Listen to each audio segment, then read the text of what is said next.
వృత్తాలు ఉంటాయి, మొత్తం 100 దశకాలకు కలిపి ఒక్క 7-8 మాత్రం రిపీట్ అవుతాయి. మిగిలినవన్నీ ఎక్కడైనా ఒక్కొక్కసారి వస్తాయి. అందులో శార్దూల విక్రీడితం సూర్యున్నారని వర్ణిస్తుంటారండి. ఒక్క నిమిషం, ఈ ఉదయం మనం కూడా అందరం అలా ఒక భావన, ఎలా ఉంటాడు పరమాత్మ అంటే ఆయన యొక్క సూర్యకాంతితో పోటీ పడే అట్లాంటి కిరీటం ఉంటుందట. తర్వాత నుదుటి పైన తిలకం ఉంటుందట. ఆ కన్నుల్లో దయ అనేది అంత వర్షిస్తూ ఉంటుందట. ఆ చూపులు ఎట్లా ఉంటాయి స్వామి యొక్క చూపులు అంటే అందరి ప్రాణుల పైన ఆయన కృప చూపిస్తూ ఉంటారటండి. అంతటి దయతో నిండిన చూపు. ఇంకా ప్రేమ, ఆ చిరునవ్వులో ఆ ప్రేమ కనిపిస్తూ ఉంటుందట. అందమైన నాసిక ఉంటుందట.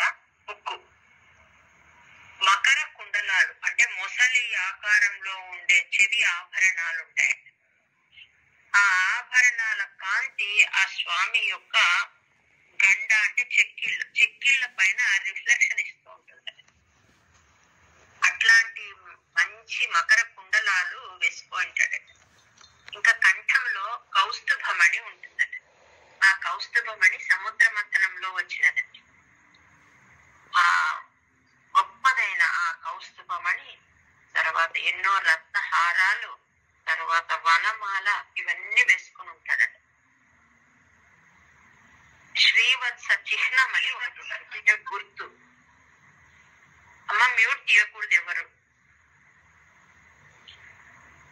స్వామి యొక్క రొమ్ములో ఆ మచ్చ ఉంటుందండి, శ్రీవత్సము అంటారు.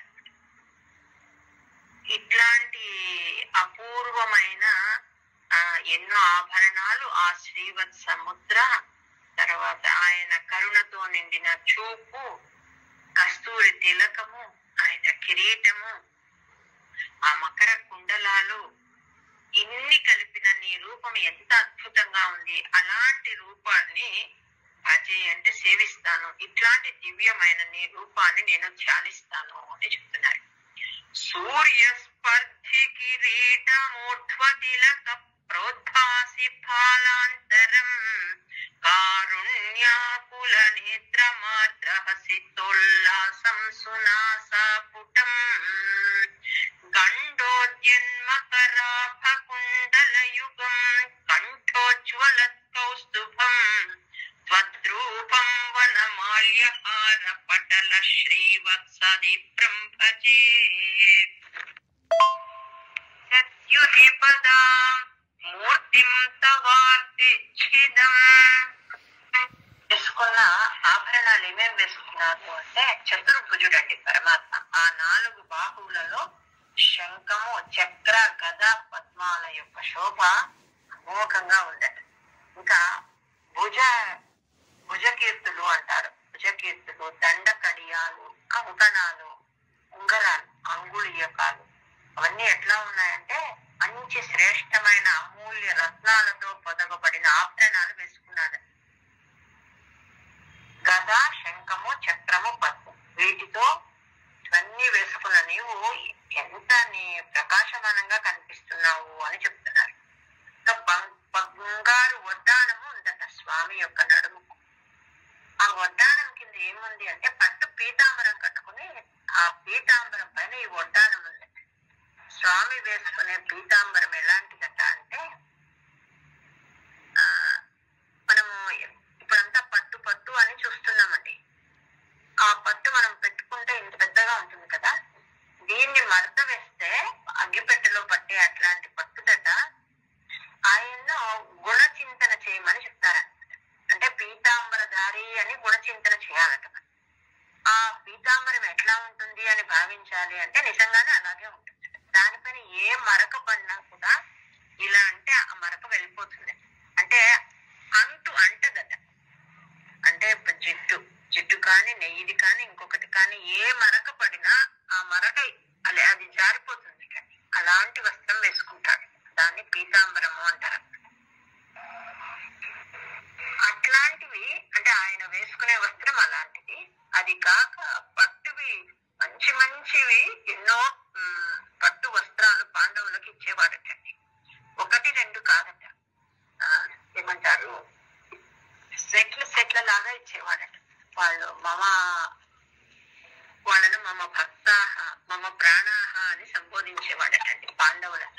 అంటే ధర్మపథంలో ఉన్నారు అంటే వాళ్ళకు కానుకగా ఇచ్చేవాడట. చాలా ఒక్కొక్కరికి ఒక సెట్ లాగా ఇచ్చేవాడట, రంగు రంగులవన్నీ మంచి మంచివన్నీ పట్టు వస్త్రాలు వాళ్ళకి ఇచ్చేవాడట. ఇంకా ఈయన వేసుకునే పీతాంబరం ఎలా ఉంది అంటే, అమ్మ సందీప్ అనే వారు మ్యూట్ తీశారు, తీయకూడదు, మీరు మ్యూట్ తో పనిలేదు కదా. వాళ్ళందరికీ అన్ని ఇచ్చినాడట పరమాత్మ. అట్లాంటి పట్టు పీతాంబరం ధరించిన వాడు మనము ఆ రంగును ఇంకొకటో ఎలా భావించాలి అంటే అంటని పీతాంబరం ధరించిన పరమాత్మ అని ధ్యానం చేయాలట. ఏమవుతుంది అప్పుడు అంటే మనం చేసిన దుష్కర్మలు పోతాయట. ఈ రకంగా మనం భావించి పరమాత్మను ఎప్పుడైనా చూసినప్పుడు మన మనసులో అలాంటి భావన వస్తే మనం తెలుసో తెలియక చేసిన దుష్కర్మలన్నీ వెళ్ళిపోతాయట. పీతాంబరధారి అని మనం ఆయన యొక్క గుణ చింతన చేస్తే, ఇట్లాంటి ఆ పీతాంబరం పైన ఆ వడ్డానమటండి అంత చక్కగా ఉందట ఆయన. ఇట్లాంటి నీ మూర్తిని చూస్తూ ఉంటే ఏమైపోతుంది అంటే ఆర్తిం తవార్తిచ్చితం, మా యొక్క ఆర్తి తొలగిపోతుంది. ఆర్తి అంటే పీడ, మనకున్న కష్టము నీ యొక్క ఇట్లాంటి ఆ స్వరూపాన్ని దర్శిస్తే వెళ్ళిపోతుంది. అట్లాంటి ఆ మూర్తిని నేను ఆశ్రయిస్తున్నాను అని చెప్తున్నాను. కేయూరాంగద కంకణోత్తమ మహారత్నాంగులీయాంకిత శ్రీమద్బాహు చతుష్క సంగత గదా శంఖారి పంకేరుహాం కాంచిత్ కాంచన కాంచిలాంఛితలసత్ పీతాంబరాలంబినీం ఆలంబే విమలాంబుజద్యుతి పదాం మూర్తిం తవార్తిచ్చిదం. తెలియకుండా మన ముఖ్య ఈ మూడు లోకాలలో ఏవేవైతే గొప్ప ఉన్నాయో వాటన్నిటికంటే గొప్పదండి. గొప్ప వస్తువుల కంటే గొప్పది, మహత్తరమైనది. ఇంకా మోహము కలిగించే అట్లాంటిది. మోహము అంటే దాని పట్ల మనకు ఆకర్షణ అన్నమాట. కృష్ణ అంటేనే ఆకర్షించేవాడు. మోహము కలిగించేవి ఏవైతే ఉన్నాయో వాటికన్నా ఇంకా ఎక్కువ మోహనమైనది. ఇంకా కాంతి కల వాటికంటే ఇంకా కాంతి కలది. అంటే ఇంక అంతకు మించింది లేదనమాట. అన్నిటిలోనూ సూపర్ లైట్ డిగ్రీ అని, అంటే అన్నిటికన్నా గొప్పది, అన్నిటికన్నా గొప్పది. ఇంకా మధురమైన వాటికంటే ఇంకా మధురమైన. మనం ఒక్కొక్కసారి ఒక్కొక్క మూర్తిని చూసినప్పుడు మనకు తెలియకుండా మనము ఎంత బాగుంది ఎంత బాగుంది అని అనుకుంటుంటాం. అట్లా అంటే కాంతి వెలుగేది ఏది ఉందో దానికన్నా ఎక్కువ కాంతి కలిగినది. మధురమైన వాటికంటే ఇంకా మధురమైనది. అందమైన వాటికన్నా అందమైనది. అంటే సుందరమైన వస్తువులు ఏవైతే ఉన్నాయో వాటన్నిటికంటే కూడా ఇంకా గొప్పగా సుందరమైనది. ఆశ్చర్యము కలిగించే వస్తువులన్నిటికన్నా ఆశ్చర్యం కలిగించే అట్లాంటిది. ఇట్లాంటి నీ దివ్య రూపాన్ని చూడాలనే కుతూహలం కలగని వాళ్ళు ఎవరు ఉంటారు? అందరికీ చూడాలని అనిపిస్తుంది. అట్లాంటి దివ్యమైన రూపం నీది అని వర్ణిస్తూ ఉన్నారు. యత్రైలోక్య మహీయసోపి మహితం సమ్మోహనం మోహనాత్ కాంతం కాంతి నిధానతోపి మధురం మాధుర్యధుర్యాదపి సౌందర్యోత్తరతోపి సుందరతరం త్వద్రూపమాశ్చర్యతోపి ఆశ్చర్యం భువనేన కస్య కుతుకం పుష్ణాతి విష్ణో విభో. ఇప్పుడు మొదటి స్కందముకు సంబంధించిన కొన్ని ఇంపార్టెంట్ విషయాలు మనం షేర్ చేసుకుందాం. ఇక్కడ భగవంతుడి గురించి వర్ణిస్తూ ఉన్నారు. భగవంతుడి యొక్క భక్తి మహత్వం గురించి చెప్తున్నారు. మొదటి 3 దశకాలు మొదటి స్కందానికి సంబంధించిన ఇన్ఫర్మేషన్ ని పెట్టారనమాట పట్టాద్రి గారు. అందులో రాని ఒకటి రెండు చిన్న విషయాలు నేను మీకు చెప్పాలనుకుంటున్నా. మీకు అందరికీ తెలిసిన విషయమే, తెలియని వారి గురించి. మహాభారత యుద్ధం తర్వాత అందులో ఉన్న అశ్వత్థామ గురించి, ఆ యుద్ధం గురించి అంతా మీకు తెలిసి ఉంటుంది. అందులో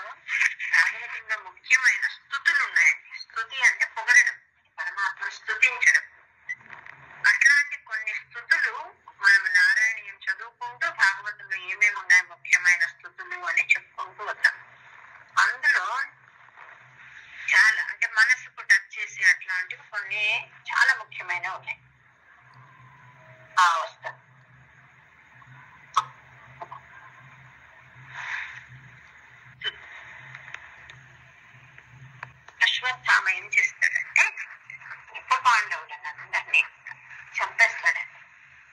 చంపేసినప్పుడు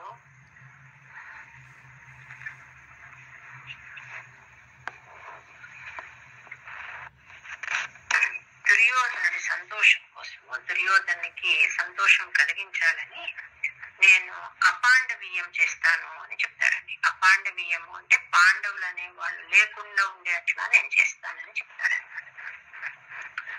ఆయనకి ఇచ్చిన మాట కోసము వచ్చి ఆ ఉప పాండవులందరినీ చంపేస్తాడండి. చంపేస్తే ఆ విషయం తెలుస్తుంది. తెలుస్తూనే అందరూ కోపం చేసుకుంటారు. ద్రౌపదీదేవి కన్నీళ్ల పర్యంతమైతుందండి.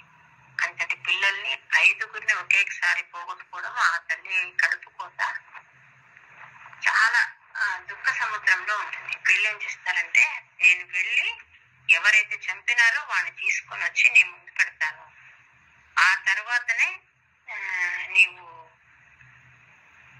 ఏమంటారు వాడి తలపైన నువ్వు కాళ్ళు పెట్టిన తర్వాత నువ్వు స్నానం చేయి, వాడిని తీసుకొస్తాను నేనని చెప్పి వెళ్తారనమాట. అర్జునుడు కృష్ణుడు వెళ్ళి ఒక దగ్గర పట్టుకొని వస్తారు. అశ్వత్థామను తీసుకొచ్చి ఆమె ముందు పడేస్తారండి ద్రౌపది. ఆ అశ్వత్థామ ఏం చేస్తాడంటే బ్రహ్మాస్త్రాన్ని ప్రయోగిస్తాడు తనను రక్షించుకోవడానికి కోసం. ఆ ప్రయోగించేటప్పుడు ఏమని ప్రయోగిస్తాడు అంటే, పాండవులు అనే వాళ్ళు ఉండకూడదు, పాండవుల వంశం అనేది ఉండకూడదని అతను ఆ ప్రయోగించేటప్పుడే అపాండవము అగుగాక అని ఆచమనం చేసి ఆ అస్త్రాన్ని ప్రయోగిస్తాడు. అది చాలా పవర్ఫుల్ అస్త్రం అన్నమాట. అది వచ్చేటప్పుడు భయంకరంగా వస్తూ ఉంటుంది. కృష్ణుడు అంటాడు, నువ్వు కూడా మళ్ళీ బ్రహ్మాస్త్రాన్ని ప్రయోగించు అని అర్జునుడు చెప్తాడు. అర్జునుడు తప్పదా అని అడుగుతాడు. తప్పదు, నువ్వు ప్రయోగించు అంటాడు. ఇతను దానికి ఆన్సర్ గా ఒక బ్రహ్మాస్త్రాన్ని ప్రయోగిస్తాడు. ఆ రెండిటి యొక్క వేగం ఎట్లా ఉంటుంది అంటే ఒక ప్రళయం వచ్చినట్లు అనిపిస్తుంది. అలా ఉంటుంది అన్నమాట. కానీ అశ్వత్థామకు ఉపసంహరించేది రాదు, అర్జునుడికి వచ్చాను.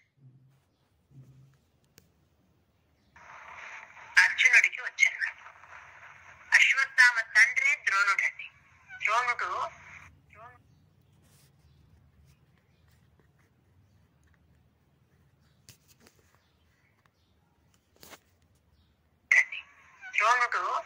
ద్రోణుడికి ప్రియ శిష్యుడు అర్జునుడు. తన కొడుకు చెప్పని ఎన్నో విద్యలు చెప్పింటాడు అనమాట, అర్జునుడికి నేర్పించాడు. అతను ప్రయోగించినాడు కానీ ఉపసంహారం రాదు ఎవరికి, అశ్వత్థామ. అర్జునుడు దాన్ని ఉపసంహరించి అతన్ని తీసుకొని వస్తాడనమాట. ఎలా తీసుకొస్తాడంటే రథానికి కట్టేసి తీసుకొని వస్తాడు. ద్రౌపది దగ్గర ఇలా విసిరి వేస్తాడనమాట. వస్తువుని వేసినట్టు అశ్వత్థామను, అతను చాలా వీరుడు, అట్లాంటి వీరుణ్ణి తోసి వేస్తాడు. ఇతన్ని చంపేస్తానంటే ఆమె చెప్తుంది, ఇతను నీ గురువు యొక్క పుత్రుడు, గురువు వేరు గురువు పుత్రుడు వేరు కాదు, నీకు ధనుర్విద్యలో ఎంతటి ప్రావీణ్యాన్ని కలిగించిన గురువు అతని పుత్రుడిని సంహరించకూడదు, కాబట్టి వదిలేయమని చెప్తుందండి. ఆమె ఎంత బాధపడుతుంది. మనం ఎవరిపైన కోపం వచ్చినప్పుడు వెంటనే రివెంజ్ తీసుకోవాలనుకుంటాము. ఆ మహాసాధ్వి వద్దని చెప్తుందండి, వాళ్ళని వదిలిపెట్టండి, అతన్ని ఏం చేయొద్దు అని. ఇప్పుడు నేను 5 మంది పిల్లల్ని పోగొట్టుకొని బాధపడుతున్నాను. ఈ అశ్వత్థామ తల్లి కృపి అన్నమాట, అంటే ద్రోణాచార్యుడి భార్య. ఆమె భర్త చనిపోయి ఆల్రెడీ బాధలో ఉంది, కొడుకు కోసం జీవించి ఉంటుంది. ఇప్పుడు ఇతనికి ఏమన్నా అయితే ఆమె ఎంత బాధపడుతుంది, కాబట్టి వద్దు, ఇతన్ని ఏం చెయ్యొద్దండి అని చెప్తున్నారు. ఆ మాట ఈ ప్రథమ స్కందంలో చాలా విశేషమైందండి. అంటే ఎట్లా ఉండాలి మనము అని చెప్పడానికి చెప్తున్నారు. ఆమె తప్ప ఇంకెవరు అలా చెప్పలేరు అని వ్యాసుల వారు రాస్తారు. అది ఒక విషయం. తర్వాత ఎప్పటికప్పుడు ఆయన బయలుదేరుతానని కృష్ణుడు చెప్తూ ఉంటే వీళ్ళంతా ఏదో ఒక కారణంతో ఇంకో 4 రోజులు ఉండమని కృష్ణ పరమాత్మను అలా పెట్టుకుంటూ ఉంటారు. అట్లా ఒకసారి ఆయన బయలుదేరేకి రెడీ అవుతాడు, ఎవరో కృష్ణ పరమాత్మ. మళ్ళీ వీళ్ళు రిక్వెస్ట్ చేస్తారు ఇంకా కొన్ని రోజులు ఉండమని, అలా ఆగిపోతాడు. రెండోసారి ఆయన అనుకున్న రోజున బయలుదేరడానికి స్టార్ట్ అయినప్పుడు ఉత్తరాదేవి పరుగున వస్తుందండి. ఇంకా కదలాలి, ఉత్తరాదేవి వస్తుంది. ఎవరి ఉత్తరాదేవి అంటే అభిమన్యుడి భార్య. ఇతను అశ్వత్థామ బ్రాహ్మణుడు అండి. అతను ఏం చేస్తున్నాడు, పాండవ అంత ఆ వంశం వెళ్ళిపోవాలని అతను ధ్యానించి ఆచమనం చేసి ఆ వస్త్రాన్ని వదిలినాడు కదా, అది వెళ్ళి ఆ ఉత్తరాదేవి గర్భంలోకి వెళ్ళిందండి. ఆవిడ గర్భవతి, ఆ గర్భస్థ శిశువుకు హాని చేయడానికి వెళ్ళిపోయింది. ఈమె పరుగు పరుగున వస్తుందన్నమాట. వచ్చి కృష్ణ పరమాత్మను వెతుకుంటుంది. తన మామలు ఎంత గొప్పవాళ్ళండి, కానీ వాళ్ళు ఎవరిని అడగలేదు. పరుగు పరుగున కృష్ణ పరమాత్మ దగ్గరకు వచ్చి అడుగుతోంది, ఇలా ఒక బాణం వచ్చి నా లోపల ఉన్న నా బిడ్డను ఏదో చేస్తోంది, ఎందుకు బాణము అని చెప్తుందండి. ఏదో చేస్తోంది, నన్ను కాపాడు, పాహి పాహి అని వేడుకుంటున్నాడు.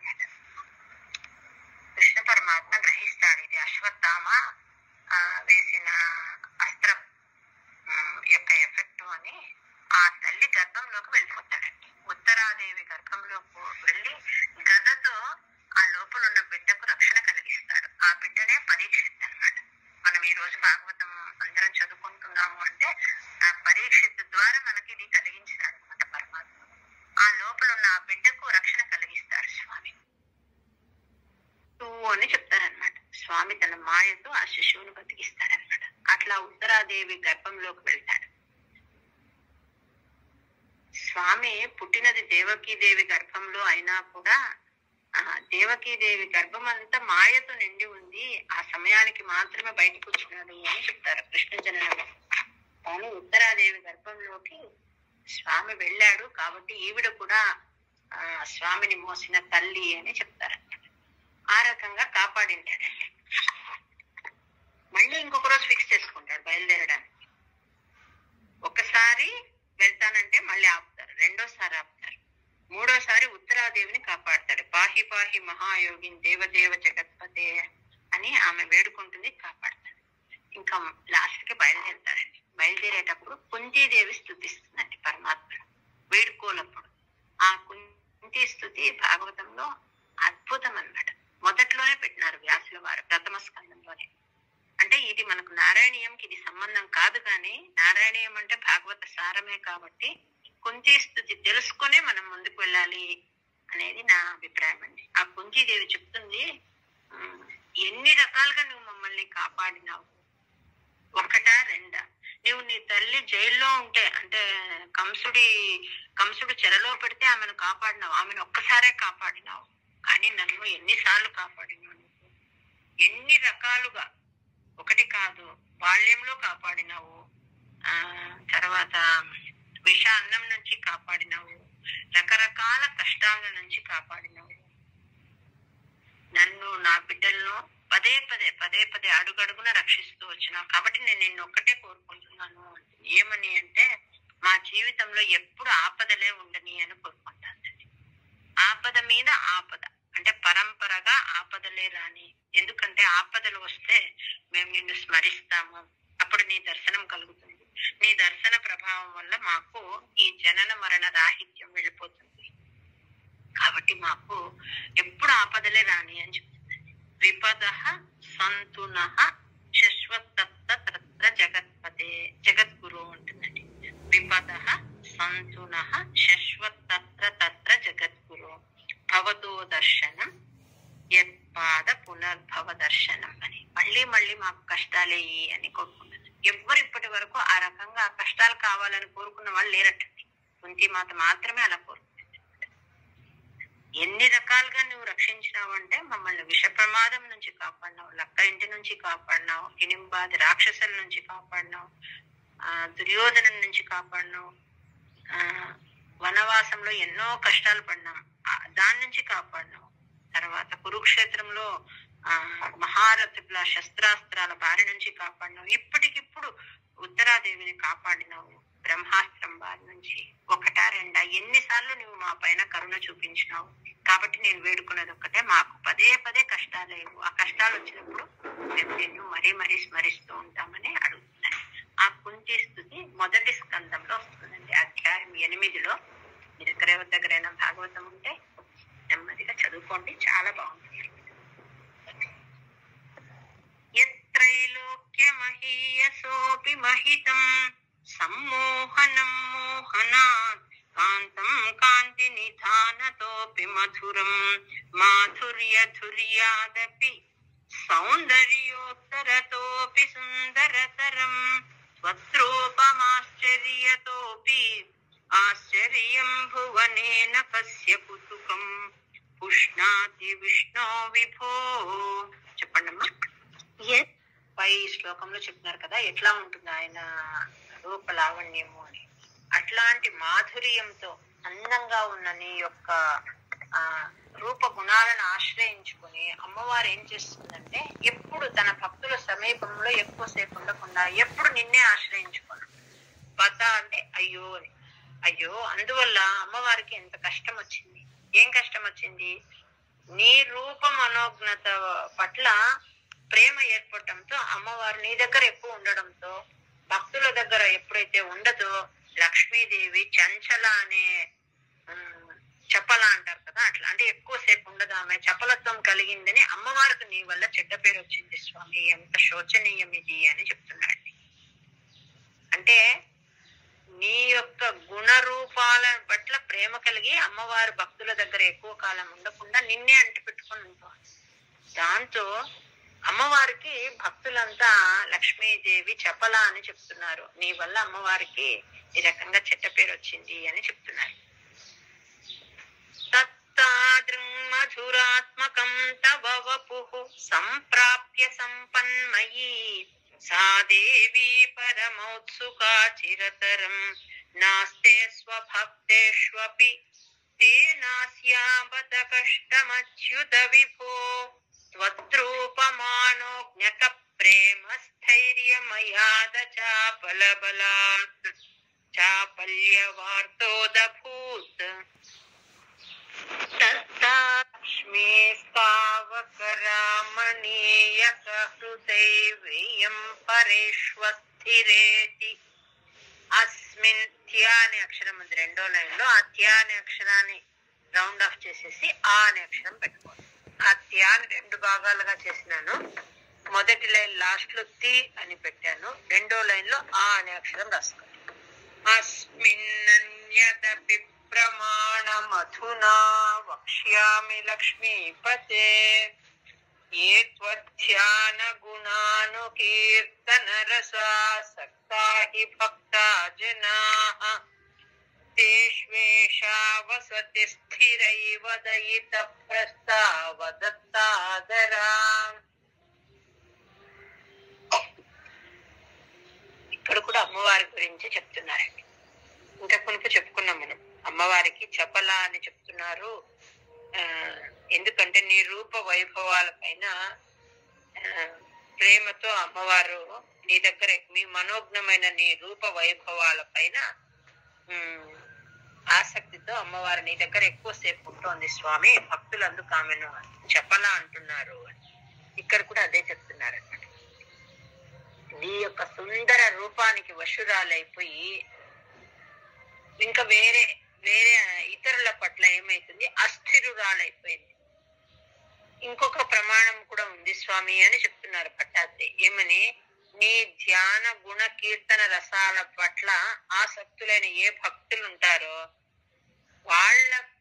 వాళ్ళ దగ్గర ఈమె భర్త ప్రస్తావన విని చాలా ఇష్టంతో వాళ్ళ దగ్గర ఉండిపోతోంది. అంటే ఉత్తమమైన ఇల్లాలు ఎట్లయితే తన భర్తను ఎవరు గౌరవిస్తారో వాళ్ళ పట్ల తిరిగి అభిమానాన్ని చూపుతారో అట్లా నీ భక్తుల దగ్గర ఈమె స్థిరంగా ఉంది. ఇది కూడా ఒక ప్రమాణము అని చెప్తున్నారు. అంటే విష్ణు సంకీర్తన ఎక్కడైతే జరుగుతుందో అక్కడ లక్ష్మీ నివాసం ఉంటుంది, వేరే చోట ఉండదు అని చెప్తున్నారు. లక్ష్మీ స్థావకరామణీయక హృదైవేయం పరేష్వస్థిరేతి అస్మిన్నన్యదపి ప్రమాణమధునా వక్ష్యామి లక్ష్మీపతే ఏ త్వధ్యాన గుణానుకీర్తన రసాసక్తా హి భక్తా జనాః తేష్వేషా వసతి స్థిరైవ దయిత ప్రస్తావ దత్తాదరా. మ్యూట్లో పెట్టుకోండమ్మా. ధన్యవాదాలమ్మా. ఓకే. ఎట్లా ఉంటుంది స్వామి యొక్క రూపము? అది మన మనస్సుని ఏ రకంగా తడిపేస్తుంది అని ఇక్కడ చెప్తూ ఉన్నారండి. ఎట్లా ఉంటుంది నీ రూప లావణ్య వైభవము అంటే అది అమృతం లాగా, పరమానందదాయకమైన అమృతం లాగా ఉంటుంది. అది నీ చేష్టలు అంటే స్వామి యొక్క లీలా విశేషాలు, వాటికి సంబంధించిన కథలు ఎట్లా ఉంటాయంటే వినే వాళ్ళ మనస్సును హరించి వేస్తాయి, బుద్ధిని భక్తి వైపు ప్రేరేపిస్తుంది. భాగవతం అంటే అదేనండి. మనం భాగవతం చదవాలి అని కూర్చునేటప్పటికీ పరమాత్మ మన మనసులో వచ్చి తిష్ట వేసుకుని కూర్చుంటాడు. ఆ భాగవతానికి ఉన్న విశేషమైన లక్షణం అది. మనకు తెలియకుండా భగవద్భక్తుల కథలు విన్నప్పుడు మనసంతా మనకు ఆర్ద్రం అయిపోతుంది. వాళ్ళ గురించి మనం చింతన చేస్తూ ఉంటాం. ఇంత భక్తి వాళ్ళకుందా, ఇలా ఉందా అని పదే పదే మనము చదివేది కాసేపు, శ్రవణం చేసేది కాసేపు అయినా మళ్ళీ మన రోజువారీ కార్యక్రమాల్లో మనం ఎక్కడ ఉన్నా కూడా మన మనసు మనకు తెలియకుండా వాటి గురించి ఆలోచిస్తూ ఉంటుంది. అట్లా బుద్ధికి స్ఫూర్తిదాయకమైపోతుంది, మనస్సుకు మత్తు ఇచ్చినట్లయిపోయి మైమరపు కలిగిస్తుంది నీ యొక్క లీలా విశేషమైన కథలు వినడం వల్ల. ఇంకా నీ రూపము, నీ గత 3-4 శ్లోకాల్లో చెప్పుకున్నాం స్వామి యొక్క ఆభరణాలు, ఆయుధాలు, ఆయన వేసుకునే పీతాంబరం, ఇదంతా ఎలా ఉంటుంది అని. ఆ నీ రూపము, నీ శరీర అంగాలన్నీ అవి తలుచుకుంటూ ఉంటే ఏమవుతుంది అంటే మైమరపు కలిగి ఆ తెలియకుండా కన్నీళ్లు వస్తాయండి. శీతల బిందువులు కలిగిన కన్నీళ్లతో భక్తుల శరీరాలన్నిటినీ నీ అందమైన రూపము తడిపి వేస్తుంది. ఆనంద పారవశ్యం చేత వాళ్ళకి తెలియకుండా కన్నీటి ధారలు ప్రవహిస్తాయి, వాళ్ళ ఒళ్ళు రోమాంచితం అయిపోతుంది. అలాంటి అద్భుతమైన రూపం నీది అని చెప్తున్నారండి. మాధవి గారు వసుధా నిష్యంత సందోహనం త్వద్రూపం పరచిత్ర సాయనమయం చేతోహరం శృణ్వతాం సద్యః ప్రేరయతే మతిం మదయతే రోమాంచయత్యంగకం వ్యాసించత్యపి శీత బాష్ప విసరైః ఆనందమోక్షోద్భవైః. ఇక్కడ భక్తి గురించి చెప్తూ ఉన్నారండి. అంటే భక్తి అంటే ఏమిటంటే పరమాత్మని భజించడం అంటే ఎప్పుడు ఆయన్ని అంటి పెట్టుకునే ఉండదు. విభజించడం అంటే దానికి ఆపోజిట్, భగవంతుని దూరం అయిపోవడం. దగ్గర పడేదంటే భజన చేసేవాడు భక్తుడు. ఇక్కడ భక్తి మార్గం గురించి చెప్తున్నారంటే ఇట్లా స్వభావ కారణంగా, అంటే పై శ్లోకంలో చెప్తున్నారు కదా ఎట్లా ఉంటుంది అంటే నీ యొక్క రూపాన్ని చూస్తూనే భక్తుల కళ్ళ నుంచి శీత బాష్ప విసరైహి అని చెప్పుకున్నాం కదా, అట్లా అంటే వాళ్ళ శరీరాలన్నీ రోమాంచితం అయిపోతాయి, వాళ్ళ కళ్ళలో తెలియకుండా నీళ్లు వస్తాయి, మైమరుపు కలుగుతుంది అని చెప్పుకున్నారు కదా. అది భక్తి యొక్క లక్షణం అన్నమాట. అట్లా ఈ స్వభావ కారణంగా ఈ మార్గాన్ని భక్తి యోగం అని అంటారు. జ్ఞానయోగము, కర్మయోగము, భక్తి యోగం అని 3 రకాలండి. ఈ జ్ఞానయోగం, కర్మయోగం కంటే కూడా భక్తి యోగం చాలా సులభంగా నిన్ను చేరుకోవచ్చు. ప్రహ్లాదుడు, నారదుడు ఇట్లాంటి మంచి భక్తులంతా కూడా వాళ్ళు అంగీకరించిన విషయం ఏమి అంటే అన్నిటికన్నా కూడా భక్తి యోగం అత్యుత్తమమైంది అని, సులభంగా. ఇంకోటి ఆ మార్గం కూడా కష్టం కాదు. భక్తి యోగం అంటే ఒక కీర్తన చేస్తాము, ఇప్పుడు కార్తీక మాసం వెళ్తాం, ఒక దీపారాధన చేస్తాం, ఎక్కడ చూసినా గుళ్ళలో దీపారాధన అంటే ధర్మము, భగవంతుడి పైన భక్తి అన్నమాట. అంటే మమ్మల్ని కాసేవాడు భగవంతుడని ప్రతి ఒక్కరి మనసులో ఒక ఆనందమైన భావన. ఈ పౌర్ణమికి, కార్తీక మాసం ఎందుకు వెళ్ళి ఆ చలికి లేచి స్నానం చేసి గుడికి వెళ్ళి దీపారాధన చేసి ఇదంతా ఎందుకు చేస్తారు? ఆ భక్తి భావంతో చేస్తారు. అంటే నిన్ను చేరుకునేది ఆఖరి మజిలీ అయినా కూడా భక్తి భావం చేస్తూ ఆనందాన్ని అనుభవిస్తూ ఈజీగా వాళ్ళు నిన్ను చేరుకుంటారు. నీవు సౌందర్య రసాత్మకుడు, ఇట్లాంటి వాడు నువ్వు సౌందర్య రసాత్మకుడు. ప్రేమాతిశయం వల్ల ఈ భక్తి ఏమైపోతుందంటే శ్రమ పడకుండా సులభంగా అందరికీ లభిస్తుంది అని చెప్తున్నారు. అన్ని కర్మయోగము, జ్ఞానయోగము కన్నా భక్తి యోగం చాలా సులభంగా, ఆ చేసే మార్గంలో కూడా కష్టం అనుభవించకుండా భక్తుడు తను ఆనందపడుతూ నిన్ను చేరుకోవచ్చు. అలాంటి యొక్క లక్షణం ఉంది దీనికి అని చెప్తున్నారు.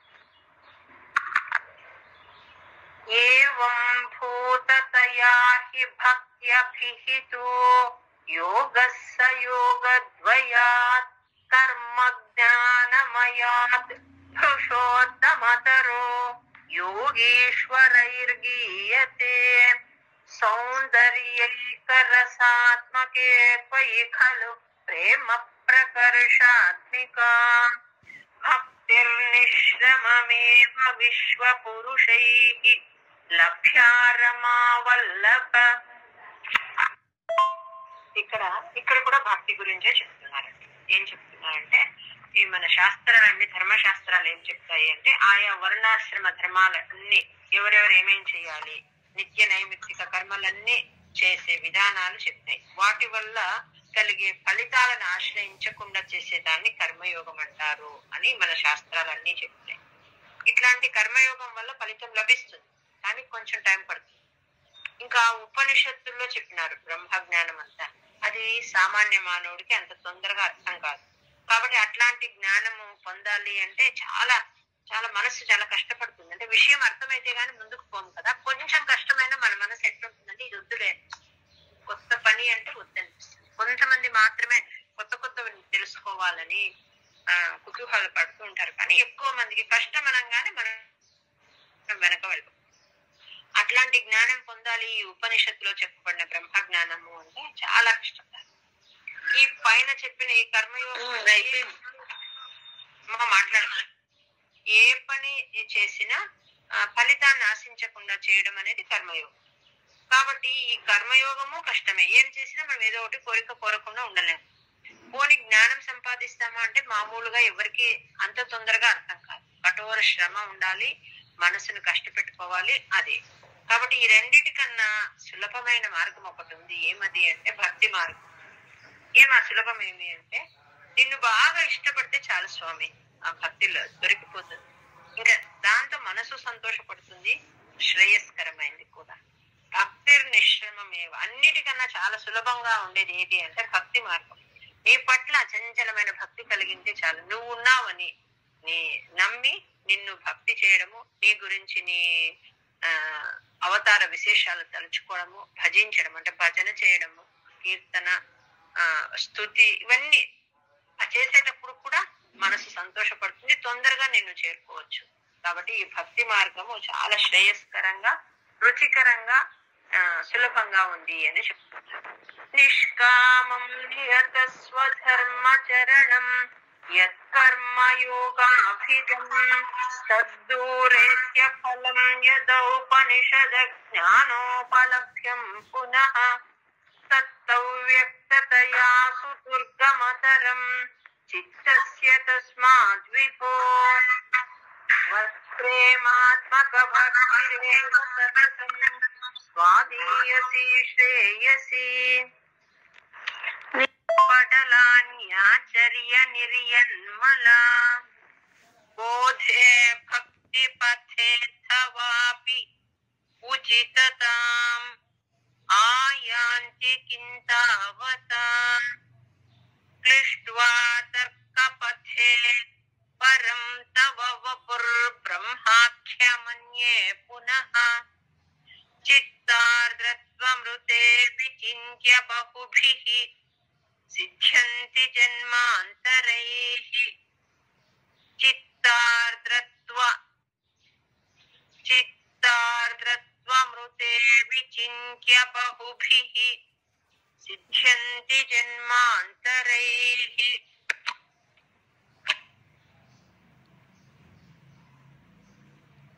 ఇక్కడ ఏం చెప్తున్నారంటే మనం నిత్య నైమిత్తిక కర్మలు ఎన్నో చేస్తూ ఉంటాం, కానీ అన్ని పొరపాట్లు ఎక్కువ చేస్తూ ఉంటాం. అంటే నియమబద్ధంగా చేయాలంటే చాలా కష్టం అన్నమాట. కానీ ఆ నిత్య నైమిత్తి అంటే అందరూ పని చేయకుండా అసలు ఉండలేము, ఏదో ఒక పని చేస్తుంటాం. కానీ శాస్త్రం చెప్పినట్లు చేయమన్నమాట. కానీ శాస్త్రం చెప్పినట్లు చేసి వాళ్లకున్న పాపాలను పోగొట్టుకొని వాళ్ళ యోగ్యతానుసారంగా జ్ఞాన మార్గంలో లేక భక్తి మార్గంలో అందరూ వెళ్తూ ఉన్నారు. కొందరు జ్ఞాన మార్గంలో ఎన్నో కష్టాలు అనుభవించి ఈ ప్రేమ భావం వల్ల అంటే లేక మననము, నిధిధ్యాసనం అంటారు కదా, ఇట్లాంటి వాటి ద్వారా ఎన్నో జన్మల తర్వాత నిన్ను పొందుతారు. అంటే ఇక్కడ ఏం చెప్పాలనుకుంటున్నానంటే ఈ కర్మయోగం కానీ జ్ఞానయోగం కానీ కష్టమైనది, చాలా టైం తీసుకుంటుంది, శ్రమ జీవుడికి. అదే భక్తి యోగం ఎట్లయితుందంటే చాలా సులభంగా నిన్ను పొందవచ్చు. ఆ భక్తి యోగం చేసే సమయంలో కూడా ఆనందం అనుభవిస్తూ ఉంటాడు. ఒక పరమాత్మను అలంకరించడం అంటే ఎంత ఆనందం. ఆ ప్రదేశం అంతా శుభ్రం చేస్తారు, రకరకాల పదార్థాల నివేదన చేస్తారు, ఆయన లీలా విశేషాలు, అందరితో కలిసి సత్సంగం ఏర్పాటు చేసుకుంటారు, భజన చేస్తారు. లేక ఒక ఉన్న వాళ్ళలో ఒకరిని పైన కూర్చోబెట్టి వారితో తెలిసిన విషయమైనా మళ్ళీ చెప్పమని చెప్తారు, ఒక పురాణ కథను చెప్పమని చెప్తారు. ఆ చెప్పేటప్పుడు వీళ్ళు వాళ్ళ కష్టమంతా మర్చిపోయి వింటూ ఉంటారు. అంటే సులభమైన పని, ఏం కష్టపడాల్సిన పని లేదు. భక్తి మార్గం అన్నిటికన్నా సులభమైంది నిన్ను చేరుకోవడానికి అని చెప్తున్నాను. ఈ కర్మయోగము జ్ఞానయోగము సులభమే, కానీ ఈ మూడిటికి కంపేర్ చేసినప్పుడు భక్తి యోగం ఇంకా సులభంగా ఉంది అని చెప్తున్నాను. ఒక్కసారి వినండి. త్వద్భక్తిస్తు కథారసామృత ఝరీ నిర్మజ్జనేన స్వయం సిద్ధ్యంతి విమల ప్రబోధ పదవీం అక్లేశతస్తన్వతీ సద్య సిద్ధికరీ జయత్యై విభో సైవాస్తు మే త్వత్పద ప్రేమ ప్రౌఢిరసార్ద్రతా ధృతతరం వాతాలయాధీశ్వర గోపికా జీవన స్మరణం గోవింద గోవింద నారాయణాఖిల గురో భగవన్ నమస్తే.